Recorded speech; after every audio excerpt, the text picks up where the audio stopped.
It's time again for one of the city's longest running festivals, the Vancouver International Children's Festival. It kicks off May 30th, and every year since 1978, performing artists and theater groups have gotten together to stage kid-friendly events.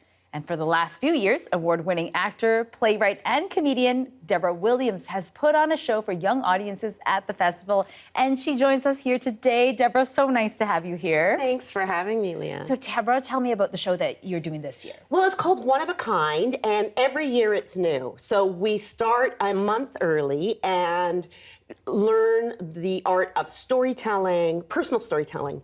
And these artists are all emerging artists. Now, I use that loosely because they're between the ages of 20 and 35. That's still emerging. I'm demerging, so we're meeting somewhere in the middle. No.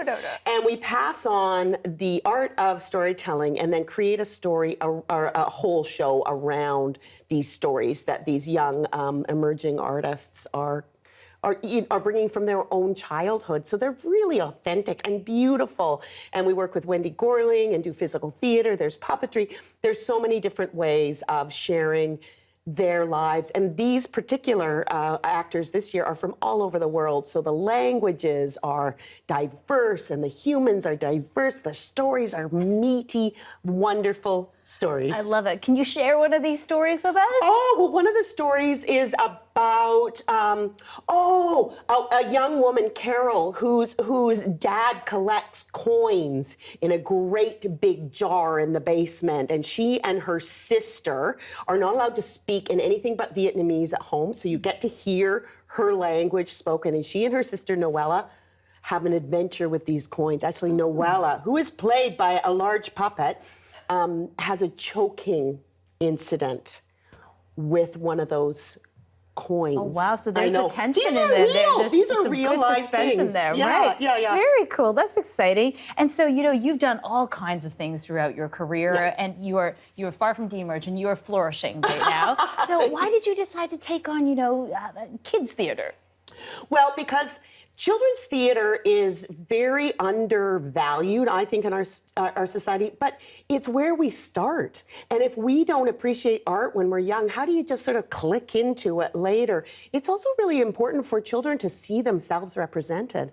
And if they don't hear their voice, their experience, they're just not going to feel as valued in their society. And that's what the arts are about, is making people feel part of our society. Absolutely. And I remember going to the Children's Festival as a child myself, and I know you were there from the very start too, right? My mom used to bring me down from Summerland in the Okanagan, and we got to see plays, and it was a huge part of why I do what I do. That's wonderful. What's it like performing for kids and putting on shows for them? How's it different than, us grown-ups? Well, kids are the best audience because they're not polite.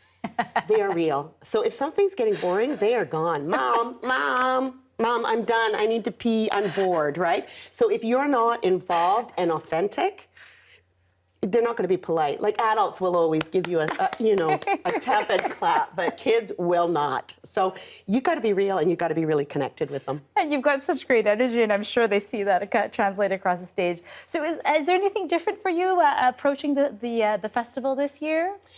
Well, you know what? We're back in person. We were last year, but there's so many more people. Yeah. And there's such an excitement because tickets are selling fast. We're in a larger venue because there's more people coming. And I could weep with the excitement that people are coming back to live performance.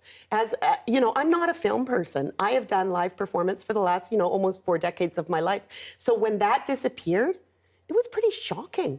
Yeah, absolutely. So we're climbing back up, and that makes me very excited. It's nothing like live theater, right? Thank you. That intangible kind of like the energy is so different to be in the room.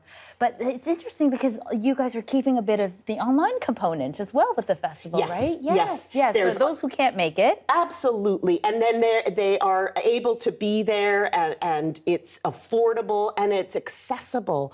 So, for instance, kids that are at Children's Hospital can watch everything that's going on. It's all available for them. And I understand that you have a small person in your life. And I was going to say that there's baby shows. So from 0 to 2, 2.5, there's these beautiful shows that are live, but also online. You don't have to come all the way across town, or you don't have to come all the way down from Prince George to see it, right? It's available. Right. And some of the shows are free as well. Yes, there's all sorts of, you know what?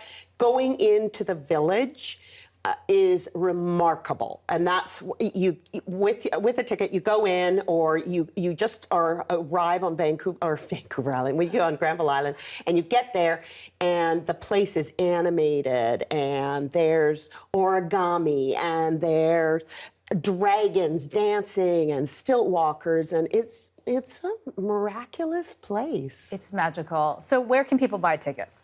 Just online. Okay. That's Easy about as that. Easy as that. Just buy push them that online. button. All right. Well, I wish I was in town for it because it's such a wonderful experience, and I would have loved to see your show. So Next thank year. you so. Yes, next year. My little guy will be 3.5, and hopefully a better audience. He'll probably still be too honest, probably. All right. Thank you so much, Deborah, Thanks, for joining Leanne. us. Thank you.